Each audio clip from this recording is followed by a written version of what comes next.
आज रत्नागिरी जिल्ह्याला ऑरेंज अलर्टचा इशारा देण्यात आलेला आहे। त्यामुळे सकाळपासूनच रत्नागिरीमध्ये पावसाची ही संततधार पाहायला मिळते।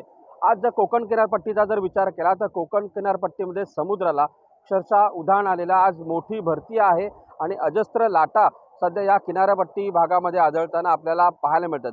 आपण या रत्नागिरीतल्या मांडवी किनारपट्टी भागामध्ये आहोत आणि या मांडवी किनारपट्टी भागातली ही दृश्य आहेत।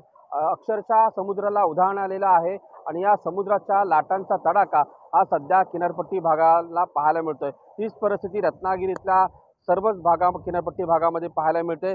मग हरणे असेल, दाभोळ असेल, गुहागर असेल, या सर्वच किनारपट्टी भागामध्ये सध्या या लाटांचा तडाखा असल्याचं पाहायला मिळतंय। याच रत्नागिरीतल्या मांडवी किनारपट्टी भागातली ही दृश्य आहेत आणि या मांडवी किनारपट्टी भागामध्ये या अजस्त्र लाटांचा तडाखा सध्या आपल्याला बसल्याचं चित्र सध्या पाहायला मिळतंय। एकंदरीत आज रत्नागिरीला ऑरेंज अलर्टचा इशारा आहे।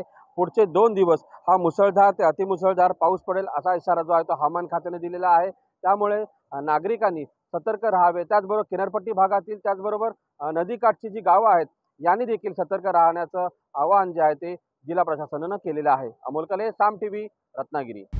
आता isakal.com आहे देशातील नंबर 1 ची मराठी न्यूज वेबसाईट।